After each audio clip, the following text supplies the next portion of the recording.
Le Premier ministre Brigitte Raffini est depuis ce matin l'hôte des populations du Manga. Le chef du gouvernement est allé s'inquérir de la situation humanitaire dans la région, nœud de l'afflux massif des réfugiés du Nigeria.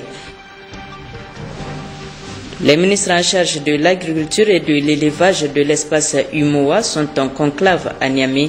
Il sera question d'amender les différentes recommandations formulées par la réunion des experts. Monsieur, Mesdames, bonsoir. Retenez tout d'abord que le président de la République, Issoufou Mahamadou, a assisté ce matin à la levée du corps du sous-lieutenant Boukari Wassalki Balma du bataillon parachutiste décédé hier 9 décembre 2014 lors d'un saut d'initiation. Une oraison funèbre a été dite par le sous-lieutenant Nourou Gadounouma à son honneur, puis le président de la République s'est incliné devant la dépouille du disparu avant de saluer sa famille. La cérémonie s'est déroulée en présence de plusieurs personnalités civiles et militaires.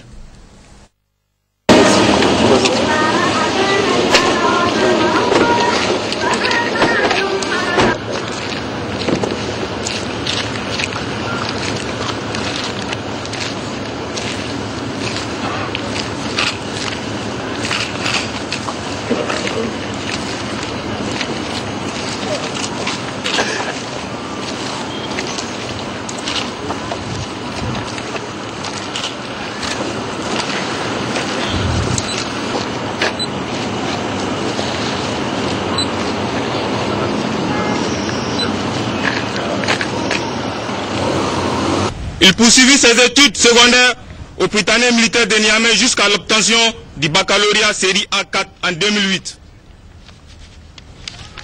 Titulaire du brevet de technicien supérieur d'État en communication des entreprises, il est incorporé au sein des forces armées nigériennes le 1er octobre 2010.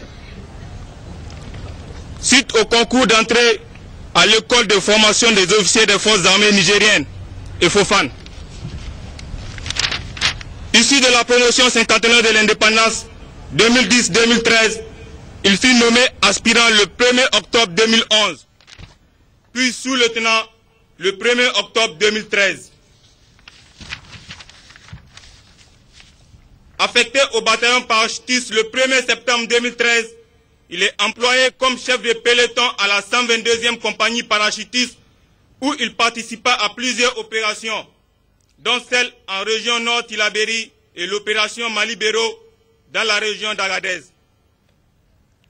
Le mardi 9 décembre 2014, lors d'un saut d'initiation à la chute libre, il succomba suite à un accident sur la zone de saut de Kirkusoy. Ravi à l'affection de ses parents et frères d'armes, après 4 années de bons et loyaux services, le sous-lieutenant Wassalki Balma était célibataire sans enfant. Balma, ton souvenir restera jamais dans nos mémoires. Soldat émérite, désintéressé, volontaire audacieux et professionnel, ton sens élevé du devoir, ton ardeur au travail et ta relation de franche camaraderie t'ont valu le respect et l'admiration de tous, aussi bien de tes chefs hiérarchiques que de tes subordonnés. Que la terre où tu reposeras désormais en paix te soit légère et que le Tout-Puissant Allah t'accueille dans son paradis éternel et te place au premier rang de ses fils préférés. Amen.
Merci bien. C'est sa maman. C'est le petit frère Adama aussi. Le docteur Adama. Le petit frère Bassirou aussi. C'est sa soeur.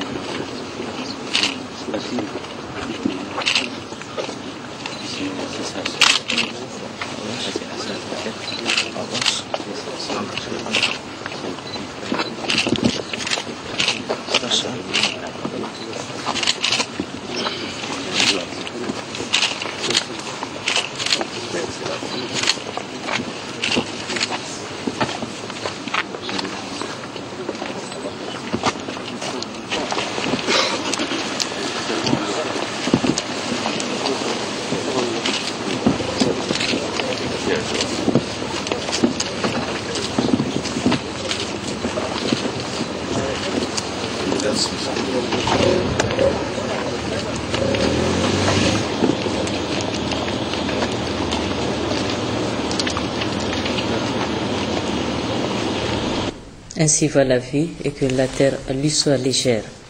Le président de la République, chef de l'État Issoufou Mahamadou, s'est par ailleurs entretenu avec une délégation des ministres en charge de l'agriculture, de l'élevage et de la pêche des pays membres de l'UEMOA. Délégation conduite par le ministre d'État, ministre nigérien de l'Agriculture, Medaji Alamay. Nous venons de sortir de la réunion interministérielle, donc la réunion des ministres chargés de l'agriculture et de l'élevage de l'espace UEMOA. Nous venons de terminer cette réunion. Nous avons sorti un communiqué final qui fait le point de nos travaux. Cette réunion a eu lieu après celle des experts venus donc de tous les pays membres de l'UEMOA, donc, qui ont d'abord fait le point de la mise en œuvre de différentes recommandations qui nous ont été édictées évidemment par nos chefs d'État.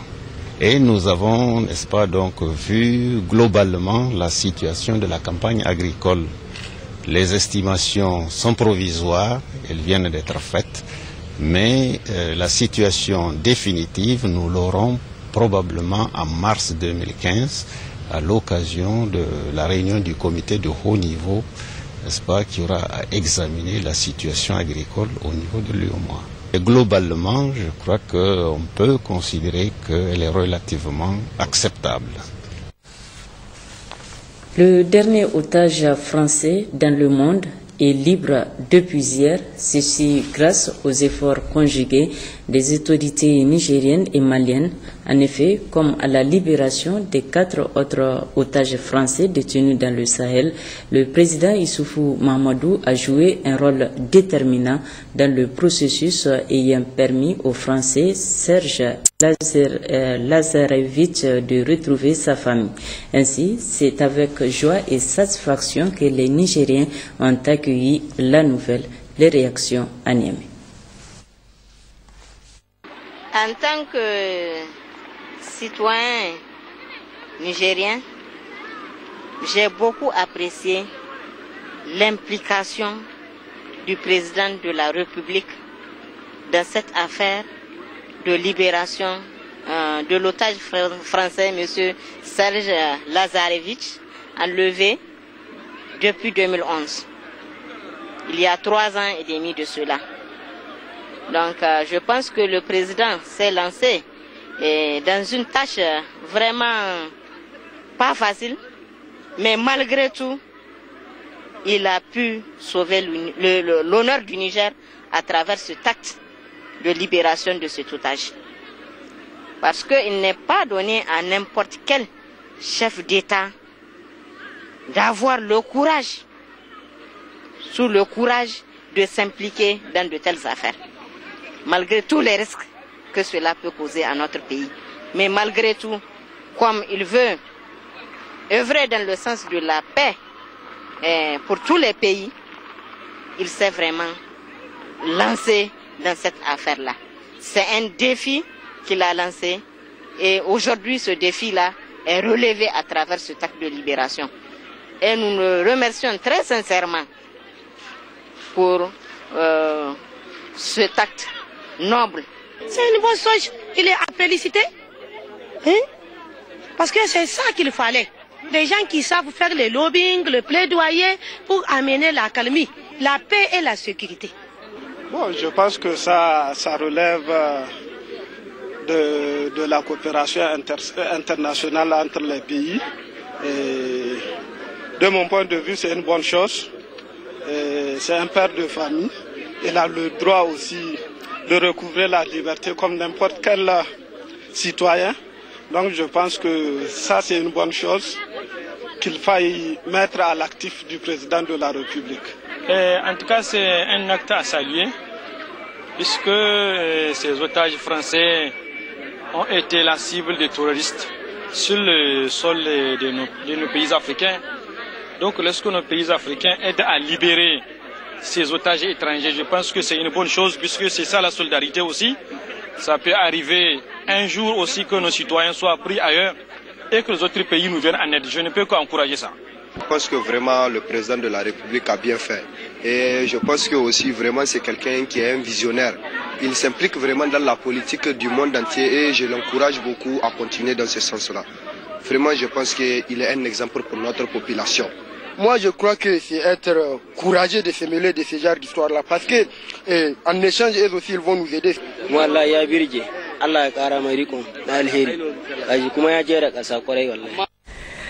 à l'intérieur du pays également, les citoyens se sont prononcés.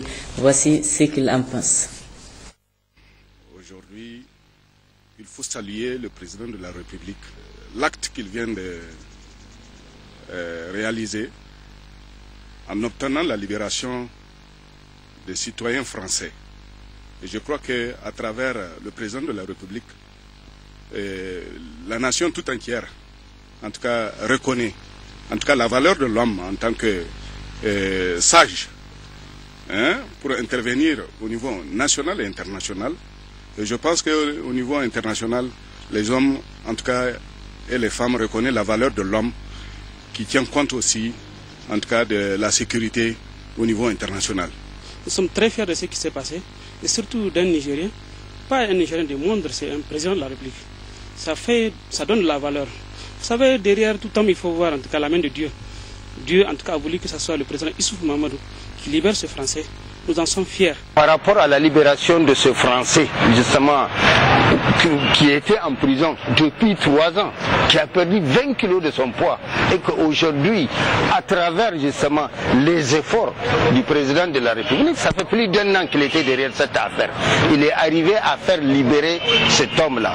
Moi, je pense qu'on ne peut que le féliciter. C'est une fierté pour tous les Nigériens. Et une fois encore, notre président a pu vraiment faire quelque chose qu'on doit montrer en face du monde entier. Vraiment, on peut dire que bon courage au président, on lui souhaite bonne chance et il doit continuer ainsi. C'est une grande victoire pour la diplomatie nigérienne et pour les autorités de la 7e République de pouvoir s'engager dans cette option. Nous félicitons beaucoup le président de la République, son Excellence Alhaji Issoufou Mahamadou, pour vraiment son engagement personnel et le gouvernement de la 7e République pour tout ce qu'ils ont eu à faire au nom du Niger, pour rendre Nigérien beaucoup plus fier de lui-même par rapport à ce que ses représentants sont en train de faire au vu, n'est-ce pas, du monde entier. La libération d'un otage détenu dans les situations actuelles est très difficile.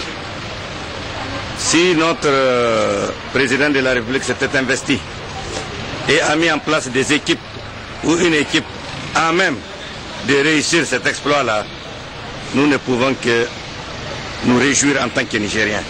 Je suis franchement heureux et je suis très satisfait de voir ce dénouement-là auquel je n'y m'y attendais pas. En tant que jeune Nigérien, c'est une joie pour nous, une fierté pour nous de voir vraiment notre président rentrer dans les questions de ces négociations et que ces négociations aboutissent avec d'abord ceux de décembre, ceux de novembre 2013 avec les 4 autres otages français et aujourd'hui, hier avec M. Chef. Je pense que c'est une bonne chose et que ça permet à notre pays aussi de rentrer dans le concert des nations. Une grande réussite. Nous sommes fiers de ce qui s'est passé avant-hier à la télévision. Le peuple français, à travers son président de la République, a confirmé qu'aujourd'hui le président Issoufou est un grand homme d'État, est un grand chef d'État qui fait la confiance de l'opinion internationale. C'est très courageux de la part de notre président et c'est un défi qu'il a relevé. Vraiment, on l'encourage beaucoup. Je me réjouis justement que vous preniez en charge cette question dans la chaleur de l'actualité. Je crois qu'on dit qui dit mieux pour apprécier une action qui est incomparable. Eh bien, qui peut dire mieux, qui peut faire mieux que ce que le président de la République a pu faire dans cette affaire donc de prise d'otage. Vous savez, c'est pas la première fois. Et la libération donc du dernier otage français, n'est-ce pas, est un exploit qu'on ne peut que saluer. Cela témoigne du dynamisme donc de la, n'est-ce pas, du président de la République. Cela témoigne justement de son envergure d'homme d'État, n'est-ce pas, au Niger et en Afrique de l'Ouest en général. Et on dirait même dans le monde entier, Monsieur le Président de la République, bravo, vous devenez incontournable, n'est-ce pas, pour la gestion donc des crises au Sahel. Et nous ne pouvons que vous solliciter et vous encourager pour aller de l'avant. C'est un pas important qui vient d'être encore franchi dans le cadre justement de ce Niger qui est en train de renaître. Nous ne pouvons qu'encourager son Excellence, donc le Président de la République. C'est donc avec fierté que les Nigériens ont accueilli la nouvelle de l'implication du président de la République dans la libération de l'otage français. Le Premier ministre chef du gouvernement est depuis ce matin l'hôte des populations de Difa. Comme vous le savez déjà, la région connaît depuis un certain temps un afflux massif des réfugiés du Nigeria avec les exactions de Boko Haram. C'est donc pour s'inquiéter de la situation humanitaire dans la région que le Premier ministre Birji Rafini y a effectué le déplacement. Les populations du Manga lui ont réservé un accueil de grand jour. Abdraman Boukari, Abdraman Mazou. Le Premier ministre en chef du gouvernement, son Excellence Birji Rafini, qui voyage à bord d'un jet des Nations Unies affrété pour la circonstance, a été d'abord à sa descente accueilli par le gouverneur de la région de Difa, M. Yakubu Soumana Gao, qui avait à son côté le président du conseil régional, M. Maïrou Malam Ligari, avant de passer en revue un détachement de la garde nationale du Niger qui lui rendait les honneurs.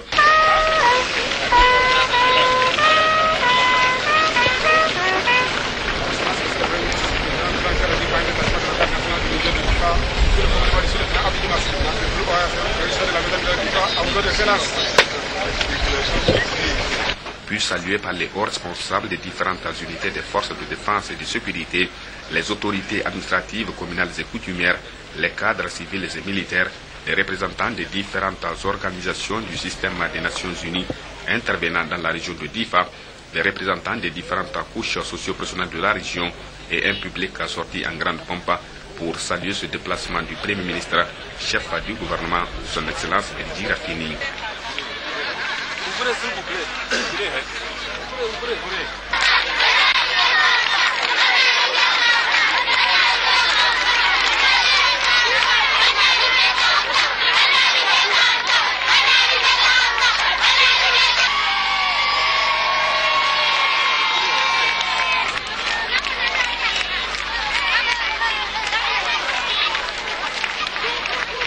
Au rang de sa délégation, le premier vice-président de l'Assemblée nationale, les membres du gouvernement et ceux de son cabinet, les députés nationaux, les hauts responsables des forces de défense et de sécurité, les cadres centraux relevant de plusieurs ministères et ceux du système des Nations Unies. Entre autres objectifs assignés à ce déplacement du Premier ministre chef du gouvernement dans la région de Difa, s'enquérir de la situation sécuritaire et humanitaire qui prévaut actuellement dans cette zone, rassurer les populations des dispositions et mesures prises par l'État afin de prévenir toute autre éventualité au vu de la recrudescence de la criminalité et des attaques terroristes qui sévissent actuellement dans certains pays de la sous-région, notamment dans la partie nord-est du Nigeria, mais aussi et surtout pour marquer toute sa solidarité ainsi que celle du président de la République, son Excellence Issoufou Mahamadou, à l'endroit des populations de la région de Difa, qui, malgré que la campagne agricole 2014 n'a pas du tout répondu à leurs attentes, ont su de manière prompte et efficace contenir le flux massif des réfugiés en provenance du Nigeria. Oui, le Premier ministre, chef du gouvernement, est présentement à Bosso, à plus de 1400 km de la capitale, accompagné dans son déplacement des membres du gouvernement, ceux de son cabinet, les représentants des organismes internationaux ainsi que les hauts responsables des forces de défense et de sécurité. Brigitte Raffini s'est adressée aux populations de Bosso pour, entre autres, relever les difficultés liées à l'insuffisance alimentaire, le flux des réfugiés et aux dispositifs mis en place pour écarter la menace terroriste. L'un des 71 sites d'accueil des réfugiés à Bosso a été aussi visité par le Premier ministre où il a écouté des témoignages des réfugiés avant de s'entretenir avec les dignitaires locaux. Une déclaration dite l'appel de Bosso a été lancée pour une solidarité nationale et internationale devant permettre de contenir le flux des réfugiés estimé aujourd'hui à 87 000. Nous y reviendrons dans nos prochaines éditions.